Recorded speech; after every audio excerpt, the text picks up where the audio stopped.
Hello, my name is John Whiteman, and welcome to my final presentation for Georgia Tech's CS6460 Educational Technology class.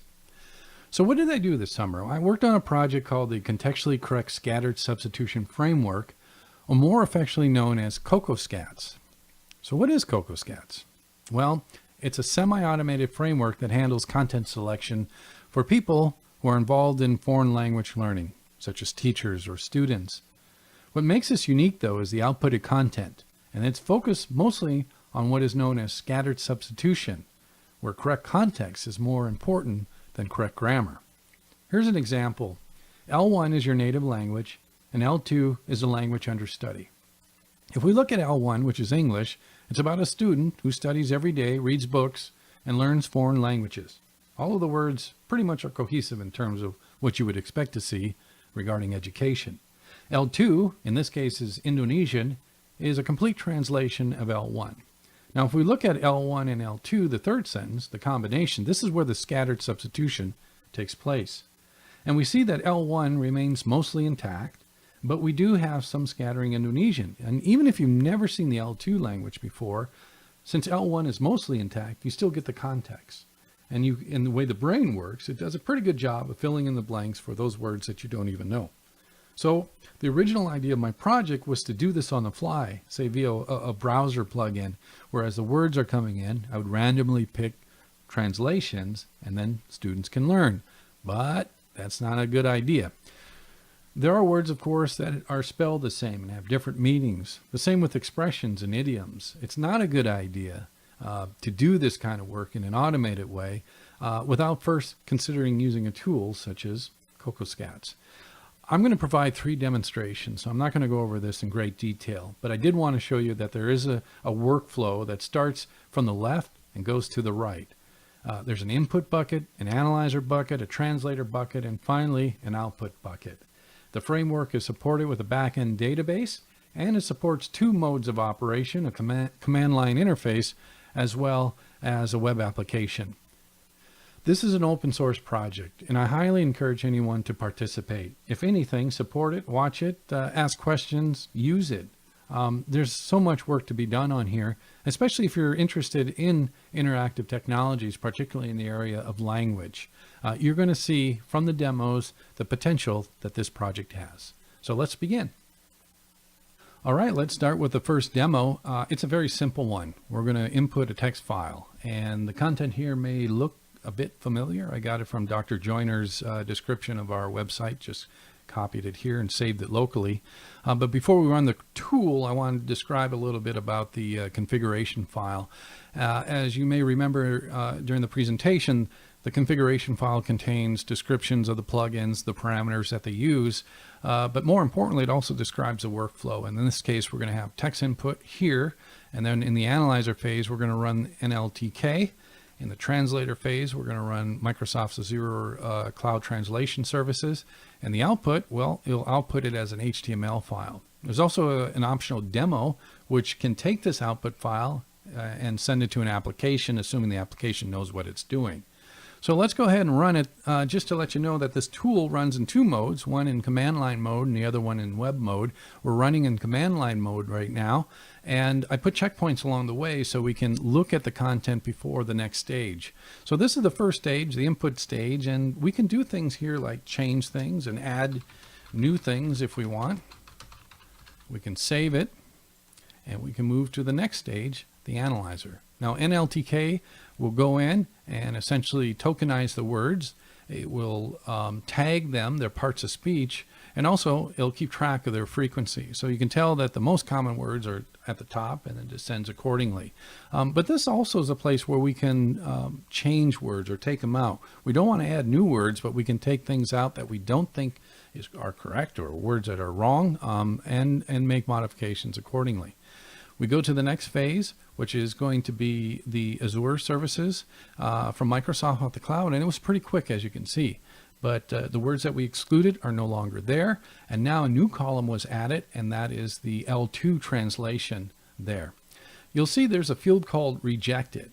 Let me describe what's taking place. Here we're doing one-for-one word translations, but I also take the L1 content, which is the input content, and I do a full translation as L2. And then I take each of these words and I check to see if they are in both translations. If a word is in one but not in the other, then I put it in this rejected column. Now, the rejected column itself, it may be or may not be correct, but we can, if we think it is correct, we can move it back to the accepted field, if you will. We can save it. We move on to the next thing, and this is the final stage, the output stage, and you can see this raw output of the HTML. As I mentioned, though, we do have a demo, which would make it a lot more interesting. In this case, it supports either browser or a text editor, but let's run it in the browser since that makes the most sense for an HTML file. And here it is. You can see the scattered translations taking place. Here's the L1 that we see, and here's the thing that we added. Add new things if we want. L2, which is the full translation, and finally the vocabulary. Very simple demo, but I promise that the next ones will be much more interesting. Okay, let's start with the second demo, and as promised, I think this one's much more interesting. What we're going to do is we're going to go out to Wikipedia. Wikipedia has a RESTful API, and we're going to search for the words educational technology. And we probably expect maybe multiple results to come back, so there may be some pruning just to make sure that we pick the right results in the right context. And then we do the same thing. We run it through the analyzer, and then we run it through the translator, then we output the results, but the output is going to go to Quizlet. And if you don't know what Quizlet is, it's an online web service for flashcards. So you can generate flashcards. Usually you do it manually, but they also have an API and OAuth 2 authentication. It's pretty neat. So it's better to demonstrate it. Another thing that I want to show is that we also have a web mode. So before we ran this tool, our tool, CoCoScatS tool in the command line mode, but we also have a web mode. It supports HTTPS and authentication. So if this was your first time loading up, it will automatically create the self-signing certificates, has a bunch of other nice security features as well, plus functionality. So here is the input phase. The first phase, as we talked about, it ran Wikipedia, and you can see there are multiple results that came back, which is pretty cool. So we picked the one that we want, probably not Saudi Arabia or Africa, maybe we want it, but I think in the context here, this is the more generic representation of educational technology. So we prune it, we save it, we go to the analyzer, and again we look for mistakes and get rid of them or fix them. Here it looks like these words are sort of kludged together, so we're just going to fix that, save it. Then we'll go to the translator, again using Microsoft Azure services. And again, we have the vocabulary, the rejected, the L1 and L2. But in this case, we're focusing on the vocabulary. Remember, we want to create flashcards. So as soon as I hit output here, it's going up to the Quizlet website and generating flashcards. This looks like it's good. Let's go to view. And this is the nice thing about the web part. The view itself gives a nicer presentation. But this is not the flashcard program. This is the regular core part of this application. But let's look at Quizlet, and to prove that I'm not lying, nothing up my sleeve, it says a few seconds ago this was generated. We click on this. Here are our educational technology words, which is quite amazing and very fast and with relatively little work. And probably a majority of these words are correct contextually wise. So one more demo, which I think is even more amazing. Okay, time for the final demo. This is one that I'm most excited about. As you know, YouTube has videos, and with many of these videos comes closed captions or subtitles. Wouldn't it be nice to be able to download that text, run it through CoCoScatS, and then upload it automatically? What makes me excited about this is that once you're watching the video, other human senses are being involved. Reinforcement of learning. For example, you'll be able to hear sounds and read them and even look at what the video is trying to do. So I'm going to play the video itself. I believe it's public domain. It's been out there since the 50s. It's only 30 seconds long, but pay particular attention to the words first.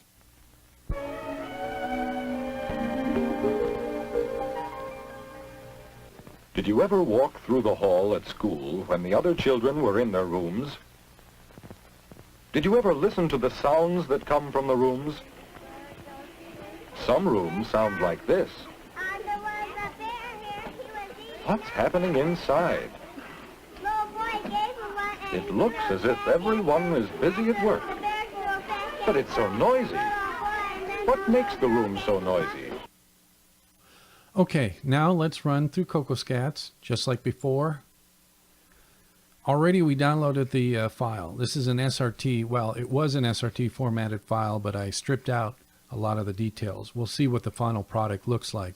So in some cases, as I mentioned before, the input might already be modified before you even get it. I'm not going to make any changes to it. I'm going to go to the analyzer, and this looks like an elementary school vocabulary list. Very simple words, very safe. We'll go to the translator, and again, I'm not going to make any changes here. And now when I click on output, it's going back to YouTube and uploading what we see here. This is actually the SRT format for this particular video with the timestamps and everything. So to prove that nothing is nefarious here, I'm going to refresh it and pay attention to the closed captions. Did you ever walk through the hall at school when the other children were in their rooms? So you can see, there they are, which is awesome. A few other things I want to talk about regarding the web application. There's an API. And so if you want to run this and build your own or extend it with your own application, it's very easy to do. And also documentation that's very, very sparse at this moment, and an admin tool as well. This is an open source project, and what's really neat about it is, you know, the sky's the limit. If you want to work on translators or analyzers or input output, or even the core framework itself, I highly encourage it. I really enjoyed this project, and I hope it brings some benefit to the world. Thank you.